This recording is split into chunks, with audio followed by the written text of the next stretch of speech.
Good morning, students. This is class 12th biology, and we were studying about chapter 13, which is organism and population.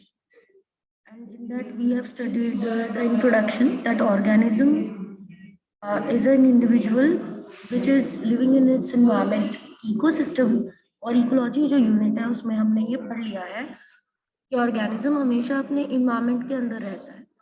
उसके environment में there is the living organism which is a biotic component, and the environment which is there around it is the abiotic component. और आपको पता होना चाहिए कि organism environment में रहता है तो उसके चारों तरफ सन की रेज, सन का rotation of earth around the sun. ठीक है, रोटेशन ऑफ सन की जगह यहाँ होगा वर्ड रोटेशन ऑफ अर्थ, क्योंकि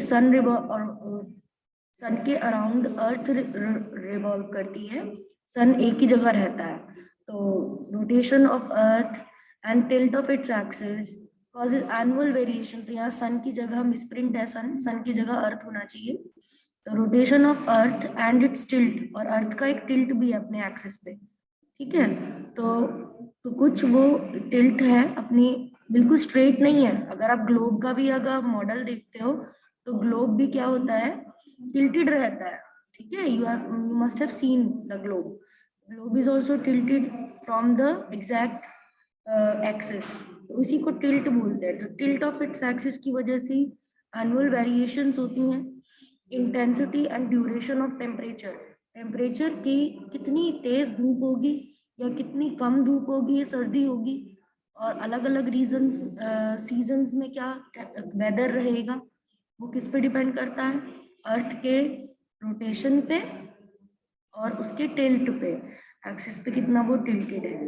and these variations along with annual variations in precipitations forms major biome. और इन्हीं वेरिएशन की वजह से, रेनफॉल में चेंज होने की वजह से, और वेदर कंडीशन, क्लाइमेटिक कंडीशंस, इनकी वजह से ही अलग अलग जगह पर अर्थ में अलग अलग एरियाज बन चुके हैं. कहीं पर डेजर्ट बन गए हैं, कहीं पर रेन फॉरेस्ट बन गए हैं, कहीं पर टूंड्रा बन गए हैं. तो डिफरेंट एरियाज, डिफरेंट, इनको बोलते हैं बहुत लार्ज स्केल के एरियाज को बोलते हैं biomes. Desert is a biome, rainforest is a biome, और tundra is a biome. Tundra में फ्रीजड एरिया रहता है, फ्रीजड जोन जो पोल्स के पास है.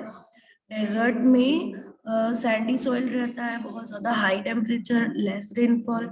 रेन फॉरेस्ट में ऐसा एरिया है जो इक्वेटोरियल रीजन के पास रहता है, जहाँ पे सबसे ज्यादा बायोडाइवर्सिटी मिलती है और वहां पर सबसे ज्यादा बारिश होती है. उसी की वजह से, इतनी सारी बारिश होने की वजह से वहां पे पानी की अवेलेबिलिटी, धूप की रेज भी बिल्कुल स्ट्रेट आती हैं, तो वहां पर ही टेम्परेचर भी अच्छा रहता है. तो जो ऑर्गेनिजम्स होते हैं उनको किसी भी क्लाइमेट के एक्सट्रीम्स का वो नहीं झेलना पड़ता, स्ट्रेस. वहाँ पे बायोडाइवर्सिटी इसीलिए ज़्यादा फैल जाती है. Then temperature, water, light, soil are the key elements that leads to so much variation in the physical and chemical conditions of habitat. So water, temperature, light, soil, ये कुछ key elements हैं जो abiotic elements हैं, जिनमें variation होने से ही physical chemical condition habitats की चेंज होती है.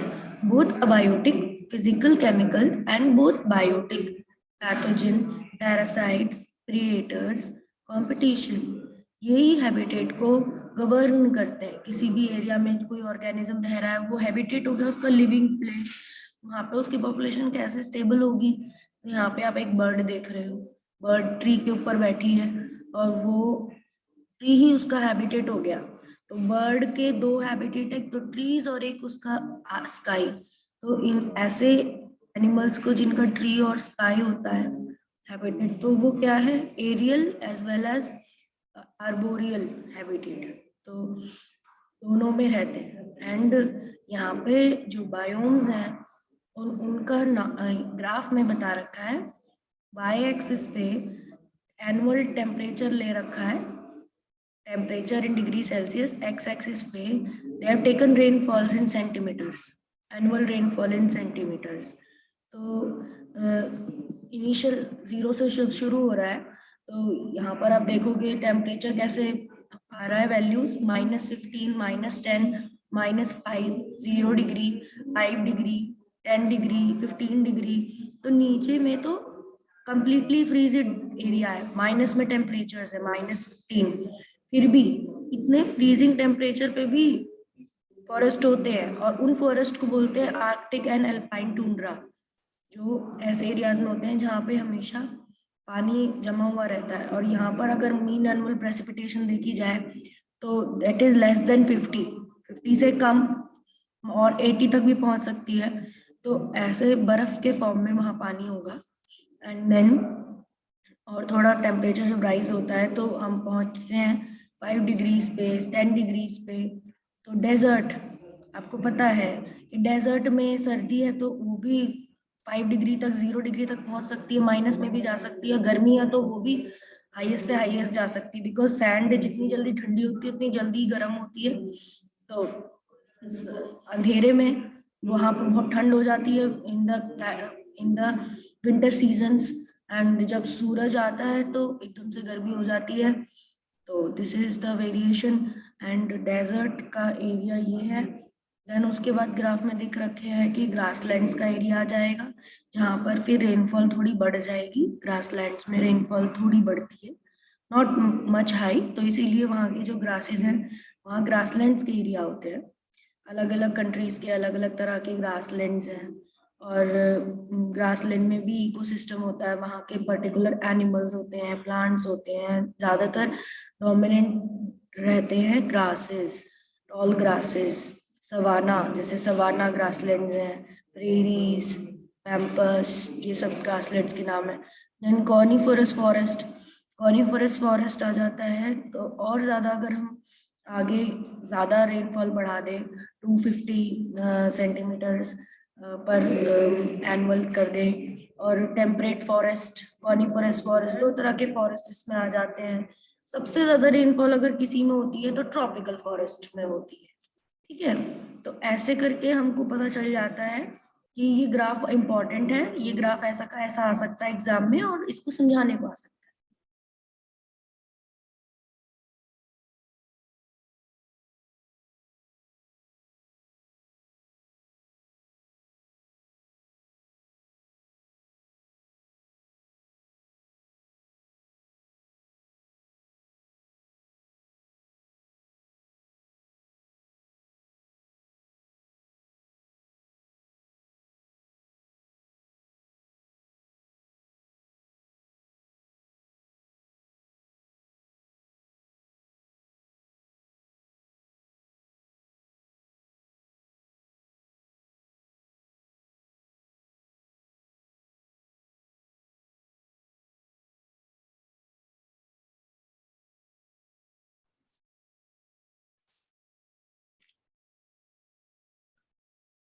बायोम डिस्ट्रीब्यूशन ऐसे होगी, यहाँ पे एक डायग्राम दे रखा है ट्रॉपिकल रेन फॉरेस्ट का, डेसिडुअस फॉरेस्ट का, डेजर्ट का, सी कोस्ट का।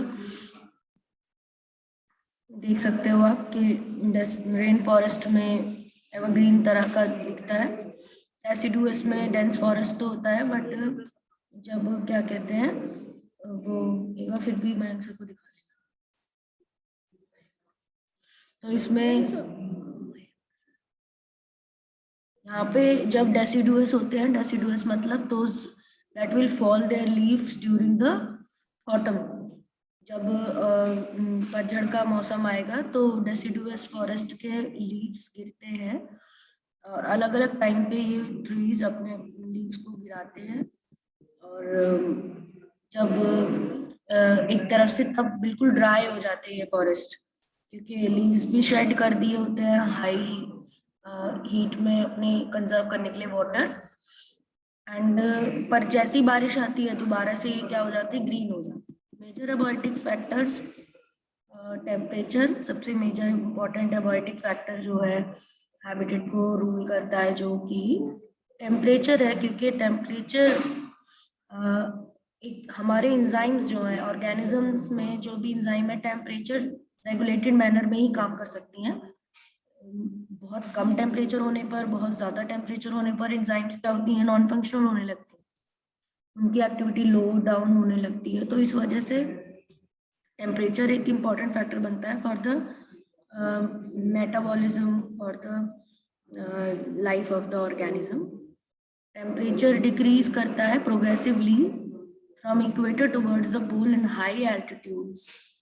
टेम्परेचर अगर हम इक्वेटर से पोल पे जाएं, क्योंकि अर्थ हमारी ओवल है, तो उसकी वजह से, और सन की रेज जो होती हैं सेंटर में स्ट्रेट आ रही हैं, बट पोल्स पे जाती जाती स्लैंटिंग हो जाती हैं, तो टेम्परेचर इक्वेटर से पोल्स की तरफ क्या हो जाएगा, डिक्रीज होता जाएगा।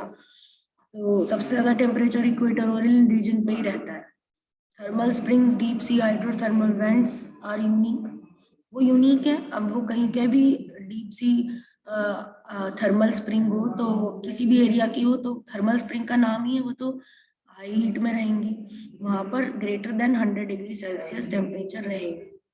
एंड टेम्परेचर अफेक्ट्स, क्योंकि वहाँ पर एक्टिविटी ऐसी हो रही है। थर्मल हॉट स्प्रिंग में सल्फर का ऑक्सीडेशन हो रहा होता है, और वो जो रिएक्शन है वहाँ पर H2SO4, सल्फर के बैक्टीरियाज, कुछ ऐसे ऑर्गेनिज्म होते हैं जो एक्सोथर्मिक रिएक्शन करके वहाँ पर टेम्परेचर बढ़ाते हैं। प्लस ऐसा तो एक रीज़न तो ये हो सकता है, दूसरा रीज़न ये हो सकता है वहाँ अंडर में कोई इनएक्टिव वोल्केनो हो, वहाँ पे कुछ ऐसे गैसेस वहाँ पर रिलीज कर रहा हो डीप वाटर में, कि उसके पास का एरिया क्या है, बहुत सारा हाई टेम्परेचर यानी 100 डिग्री से भी ज़्यादा टेम्परेचर में रहता है। इसी को बोलते हैं hydrothermal vents, thermal springs, deep sea hydrothermal vents. Temperature affects the kinetic of enzymes, PMR and physiological reactions. ये मैंने आपको बताया कि टेम्परेचर ने जो एक्टिविटी है एंजाइम्स की, उसको टेम्परेचर कंट्रोल करता है, बेसिक मेटाबॉलिक रेट को कंट्रोल करता है, फिजियोलॉजिकल एक्शंस को कंट्रोल करता है, हमारी जितनी भी एक्टिविटीज होती हैं उनको टेम्परेचर कंट्रोल करता है।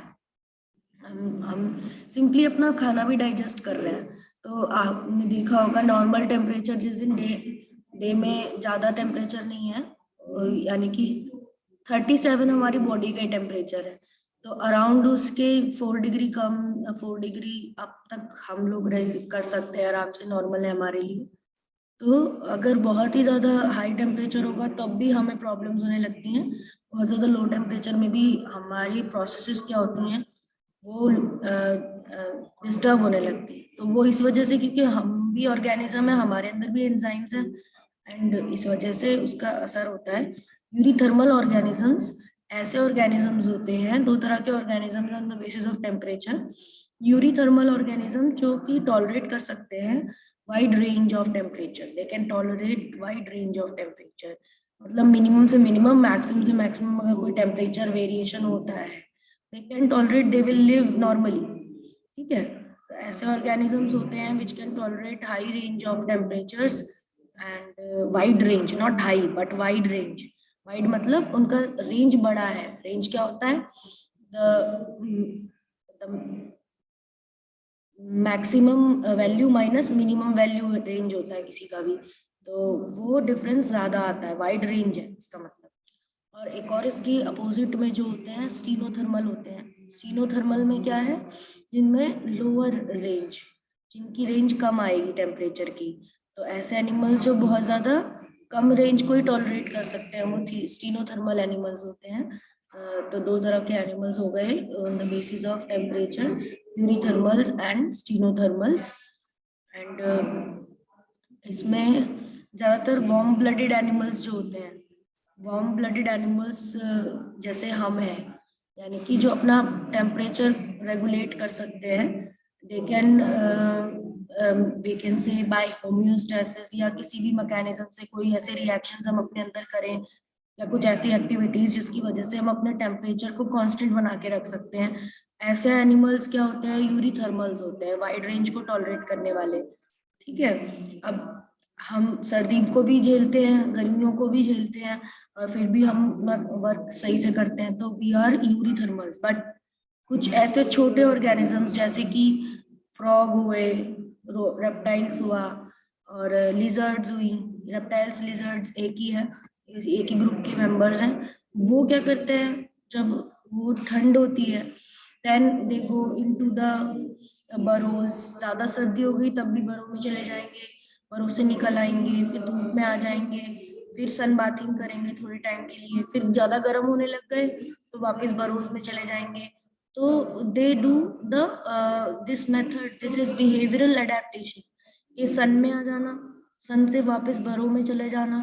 तो ये सब क्या करता है, क्योंकि वो कोल्ड ब्लडेड है। तो कोल्ड ब्लडेड एनिमल्स कैसे होंगे, स्टीनोथर्मल, वो ज्यादा वाइड रेंज को टॉलरेट नहीं कर सकते, right the temperature. Cold blooded को आपका एग्जांपल दे सकते हो स्टीनोथर्मल्स, स्टीनोथर्मल,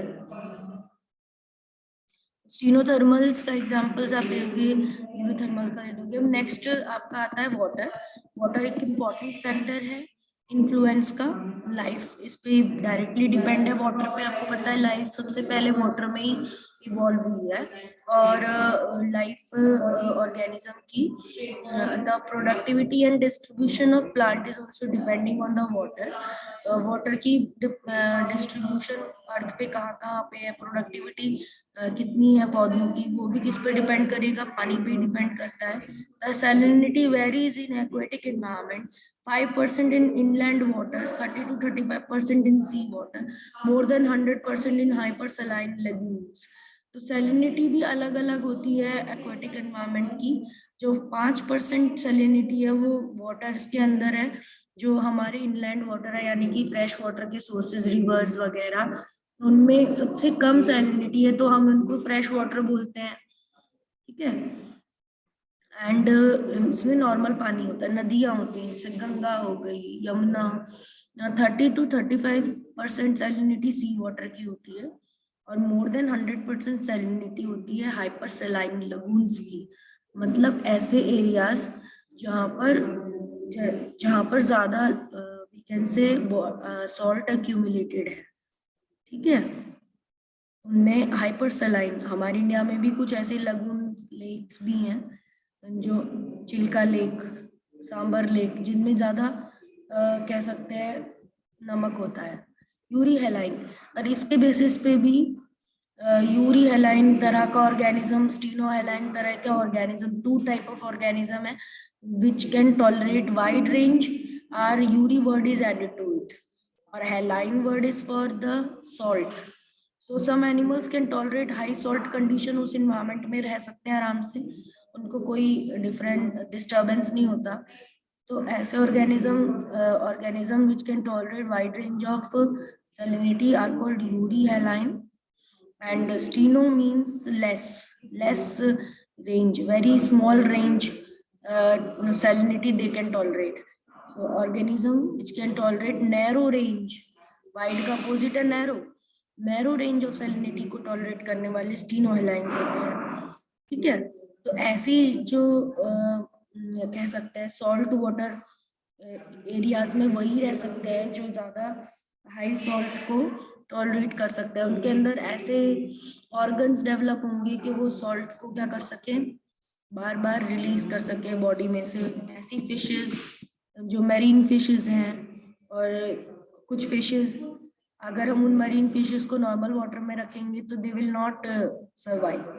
तो स्टीनोहेलाइंस, यूरिहेलाइंस इस कॉन्सेप्ट पे है। लाइट थर्ड फैक्टर आता है हैबिटेट का, जिसमें लाइट सबके लिए, sunlight is the ultimate source of energy. और अर्थ पे अगर कोई भी एनर्जी का सोर्स सबसे पहला है तो सनलाइट है, बिकॉज सनलाइट सबसे पहले फोटोसिंथेसिस करवाती है, प्लांट के थ्रू फूड बनवाती है, और उसी फूड को प्लांट को जब दूसरे ऑर्गेनिज्म खाते हैं तब वो एनर्जी इकोसिस्टम में पूरी फैलती है, ठीक है। तो फोटोसिंथेसिस के प्लांट की एनर्जी ऑटोट्रॉफ्स यानी प्लांट्स ने जो बनाई वो किस में पहुंचती है, हर्बीवोर्स में। तो सबसे फर्स्ट कंज्यूमर्स जो हो गए, प्राइमरी कंज्यूमर्स जिन्हें बोलेंगे, वो हर्बीवोर्स हो गए। They are dependent on the autotrophs, वो प्लांट्स पे डिपेंड हो गए। Plant species, herbs and shrubs adapted to photosynthesize under canopy। अब लाइट के प्रेजेंस में भी हमने जब टेम्परेचर का पढ़ा था, दो तरह के एनिमल्स पढ़े, ऑर्गेनिजम्स पढ़े, जब सॉल्ट का पढ़ा तब भी दो। तो ऐसे लाइट के केस में भी दो तरह के प्लांट्स होंगे। ऐसे प्लांट्स जो ज्यादा रोशनी में काम कर सकते हैं उन्हें हीलियोफाइट्स कहते हैं। ऑल्दो यहाँ पे टर्म मेंशन नहीं है, बट आप उसे अपनी बुक में देख पाओगे। आप बुक से जब पढ़ोगे तो उसमें देख लेना हीलियोफाइट्स क्या होते हैं। They are the high light requiring plants. ऐसे प्लांट जो सबसे ज्यादा लाइट जिन्हें चाहिए होती है, जो टॉल कैनोपी प्लांट होते हैं, जो बहुत ही ऊपर तक हाइट में रहते हैं और जो बहुत सारी रोशनी लेते हैं, उन्हें हीलियोफाइट्स कहते हैं। फाइट्स कहीं पे भी लगा हो दैट मीन्स वो प्लांट रिलेटेड टर्म है, और हीलियोफाइट मीन्स उसे ज्यादा रोशनी मिल रही है। एंड नेक्स्ट होते हैं स्कायोफाइट्स।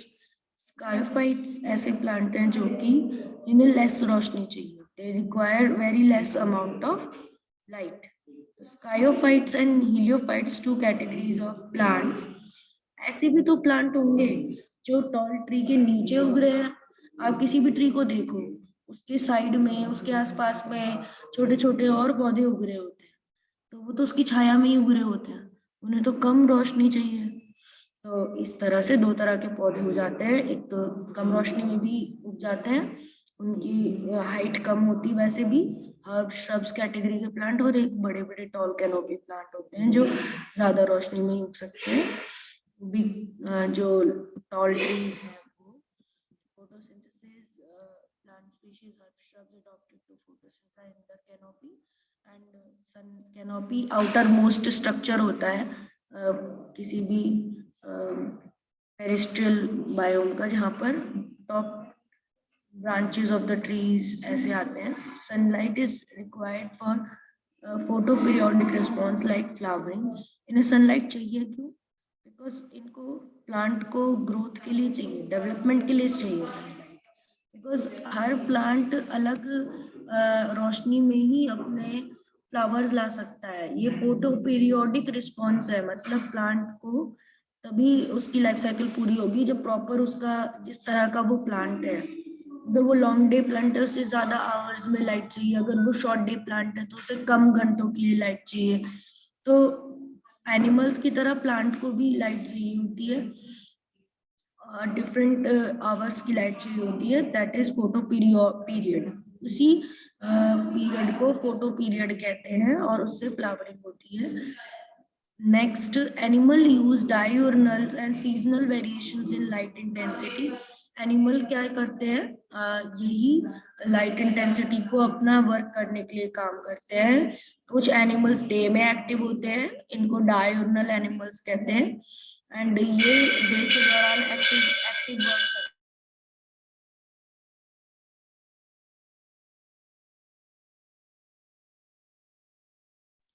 और कुछ एनिमल्स क्या होते हैं, वो लाइट में एक्टिव होते हैं, नाइट में एक्टिव होते हैं, बिकॉज उनका विजन भी नाइट विजन होता है। और दैट इज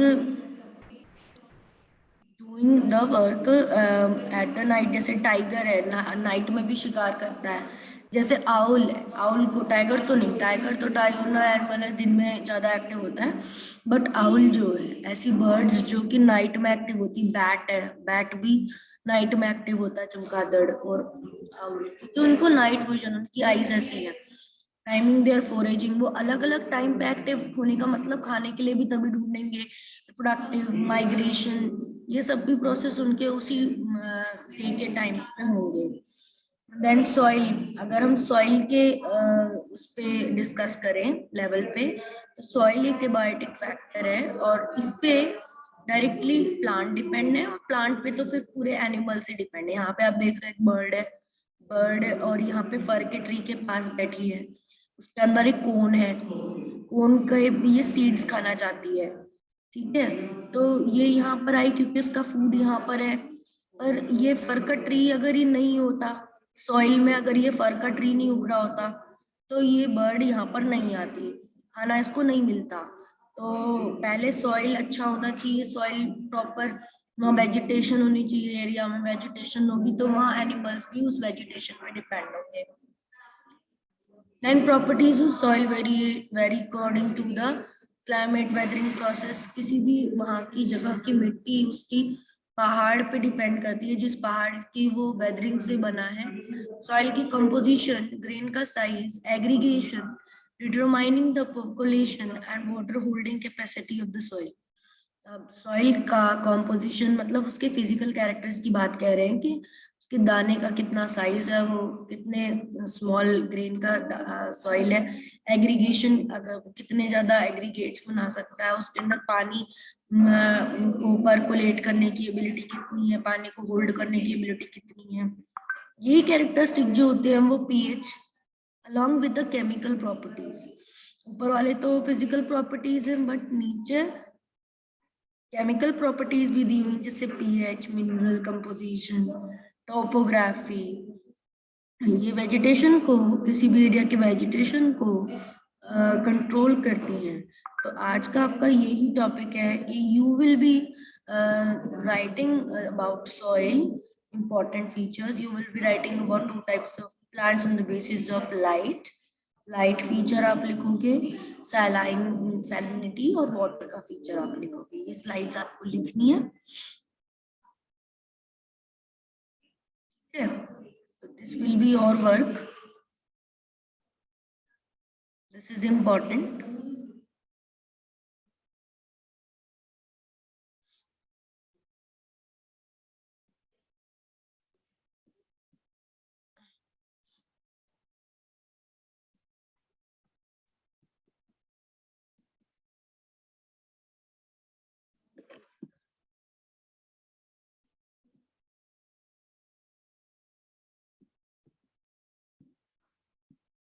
अब हम आते हैं नेक्स्ट टॉपिक पे, रिस्पॉन्स टू एबायोटिक फैक्टर। हम एबायोटिक फैक्टर को रिस्पॉन्स कैसे करेंगे? होम्योस्टैसिस से शुरू हो रहा है ये टॉपिक, और होम्योस्टैसिस बहुत ही इंपॉर्टेंट मैकेनिज्म है।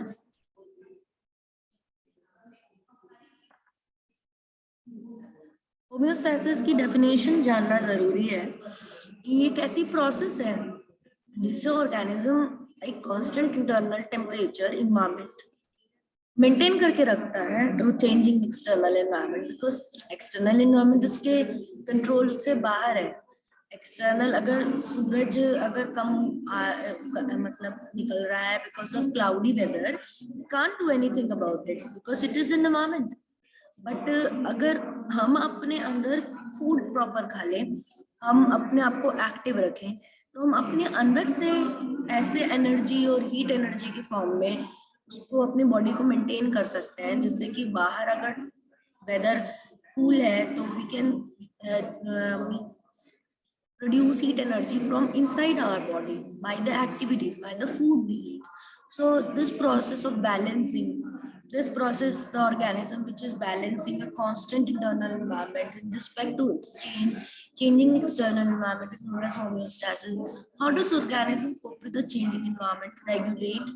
Some organisms are able to maintain homeostasis, physiological, sometimes behavioral also, means which ensure constant body temperature, constant osmotic concentration. All birds and mammals and fewer lower invertebrates are capable of such regulations. That is thermoregulation and osmoregulation. तो organism किस तरह से करता है? सबसे पहला एक step है जिससे ऑर्गेनिज्म होम्योस्टैसिस कर सकता है, इज रेगुलेशन। रेगुलेटर्स, ऐसे एनिमल्स जो रेगुलेट करते हैं उन्हें रेगुलेटर्स कहते हैं। ऑर्गेनिज्म फिजियोलॉजिकल बिहेवियर से अपनी होम्योस्टेसिस मेंटेन करते हैं, कांस्टेंट बॉडी टेम्परेचर रखते हैं, कांस्टेंट ऑस्मोटिक एनवायरनमेंट कर रखते हैं, यानी सॉल्ट वाटर उसके अंदर कांस्टेंट रहता है। सारे birds, mammals, higher animals and कुछ, सिर्फ कुछ एक्सेप्शनल लोअर इन्वर्टिब्रेट्स हैं जो कि रेगुलेशन में इन्वॉल्व है। थर्मो रेगुलेशन इसे बोला जाता है जब टेम्परेचर को कंट्रोल किया जाता है, एंड ऑस्मो रेगुलेशन भी कहा जाता है जब सॉल्ट के लेवल को रेगुलेट किया जाता है। Success of mammals is due to the thermoregulation. We maintain a constant body temperature, 37 degrees Celsius. When outside temperature is high, we sweat profusely. हम किस तरह से, जब ज्यादा टेम्परेचर होता है तो हम पसीना पसीना हो जाते हैं, तो ज्यादा पसीना आता है, तो दैट इज हमें ठंड, फिर कूल डाउन हो जाती है बॉडी उसके बाद। तो ये हमारा एक मैकेनिज्म है थर्मो रेगुलेशन का कि we will sweat profusely. High sweat होगा, हमें इवेपोरेटिव कूलिंग होगी जिससे बॉडी टेम्परेचर वापस से ठंडा होगा।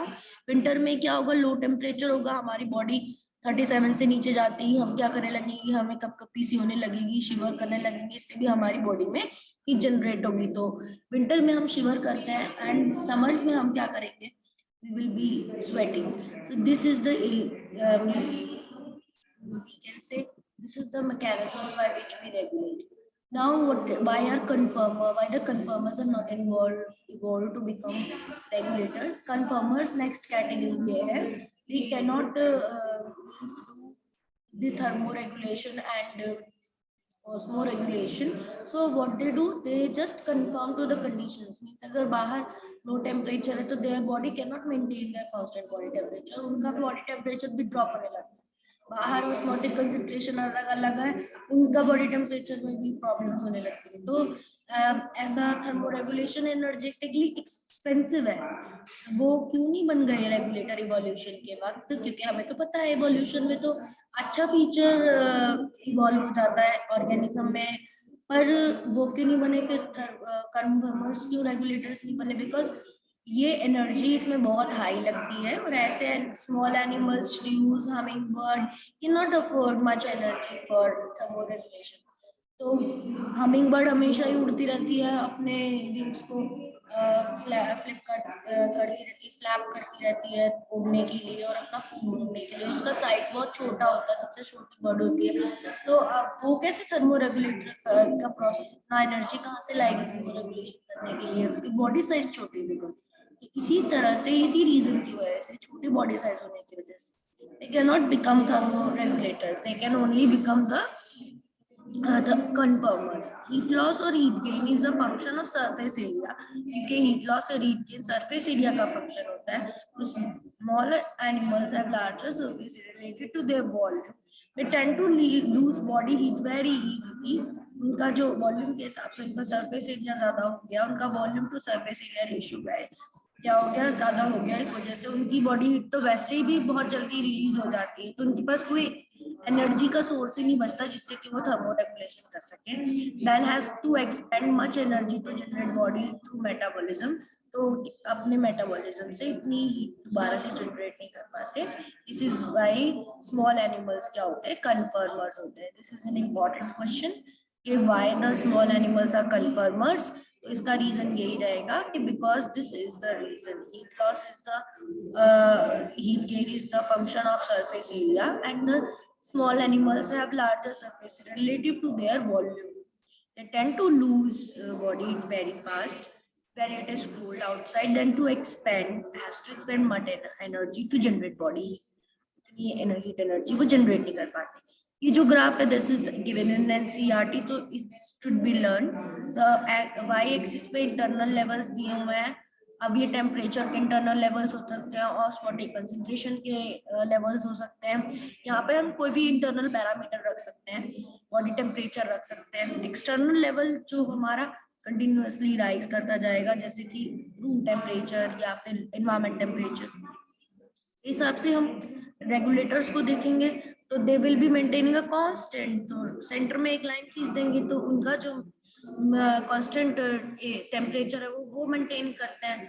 कन्फर्मर्स क्या है, डायरेक्टली रिलेटेड है। जैसे जैसे एक्सटर्नल लेवल बढ़ेगा, राइज होगा 10, 20, 30, 40, वैसे वैसे ही भी इंटरनल लेवल उसका ड्रॉप होगा या राइज होता जाएगा, राइज होता जाएगा। तो फिर यहाँ पर स्ट्रेट लाइन आती है कन्फर्मर्स की।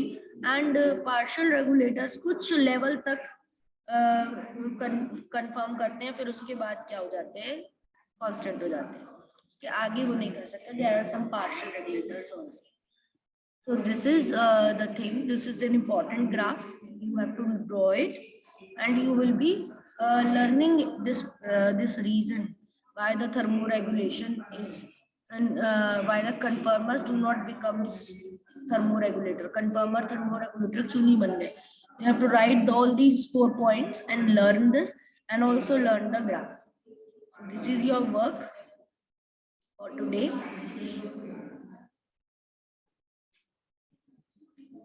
Alternative response for stressful conditions. इसके अलावा भी कुछ इस टॉपिक से रिलेटेड जो लास्ट कॉन्सेप्ट है वो ये है कि अगर कन्फर्मर्स नहीं कर पाते हैं और तो फिर उनके पास कुछ तो मैकेनिज्म होना चाहिए कोप करने का, कि वो टेम्परेरी कोप कर ले अपने एक्सटर्नल इन्वायरमेंट को। तो कैसे करते हैं टेम्परेरी कोप? माइग्रेट कर सकते हैं, they migrate, they suspend their activities, और they go in hibernation, they go in aestivation, they call they do diapauses. These are the four mechanisms by which short durations for coping the harsh environments, the organisms can use these. Migrate, आपको पता है Bharatpur bird sanctuary migratory birds के लिए famous है। Y? Because her year वहाँ winter season, जब दूसरे areas में ज्यादा चिल्ड विंटर्स होते हैं, तो वहां से बर्ड्स उड़कर, फ्लेमिंगोज उड़कर भरतपुर सेंचुरी में आ जाती हैं। और भी नाइल कह सकते हैं, अलग अलग बर्ड्स जो होती हैं वो उड़कर किस में आती हैं, माइग्रेट करती हैं। कुछ फिशेस भी ओशंस में माइग्रेट करती हैं।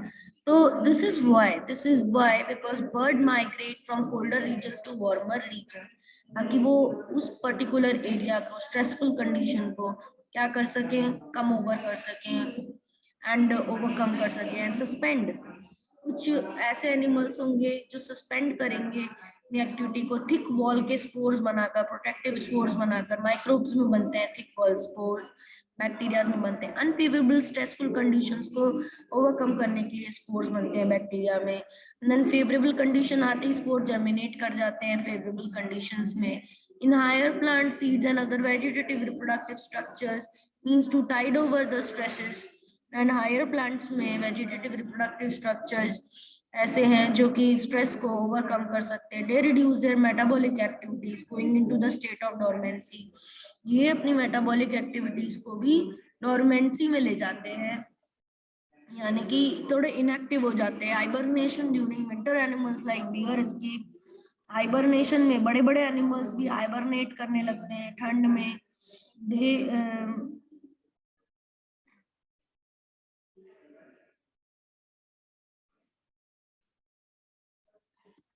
यहाँ पर विंटर्स में they will be reducing their metabolic activities, higher plants, seeds और अदर वेजिटेटिव रिप्रोडक्टिव स्ट्रक्चर्स। ये इसीलिए बने उनके स्ट्रक्चर्स ताकि वो स्ट्रेस को कोप कर सके, अपनी मेटाबॉलिक एक्टिविटीज को going into state of dormancy चला जाए। Hibernation during winter, animals like bear escape, long sleep पे चले जाते हैं विंटर्स में, हाइबरनेट करते हैं। पोलर बियर्स जो होते हैं। एस्टिवेशन में एनिमल, जैसे छोटे एनिमल, स्नेल, फिशेस, फ्रॉग्स, ये हाई हीट के कंडीशन में पॉन्ड में जाकर छुप जाते हैं, डीप में चले जाते हैं, ताकि ये समर रिलेटेड प्रॉब्लम्स को कोप कर सकें। एंड डायपोसिस में बहुत सारे जू प्लैंक्टॉन्स जो होते हैं, वो अनफेवरेबल कंडीशंस को कोप करने के लिए अपनी एक्टिविटी को सस्पेंड करते हैं। द डॉर्मेंट स्पेसेस ऑफ जू प्लैंक्टॉन्स यानी कि प्रोटोजोआस। बेसिकली जू प्लैंक्टॉन कौन है? प्रोटोजोआ। तो प्रोटोजोआ के मेंबर्स डायपोसिस में जाते हैं, उनको, उनकी सस्पेंशन एक्टिविटी को डायपोस कहते हैं।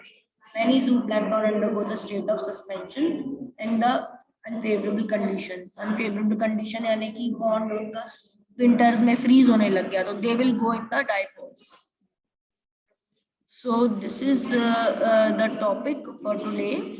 We will be discussing the next topic tomorrow, and with this you have to write about the response to abiotic factors in the homework, as well as you will be writing this why conformers not evolved to become regulators, and then you will be writing alternative response for stressful conditions, and note on this you will be writing. This is the homework for you. This I'm going to end. Today we have done these things: regulators, conformers, response to abiotic stresses, and different types of animals on the organisms, stenothermals, pleurithermals. And with this I'm going to finish the session over.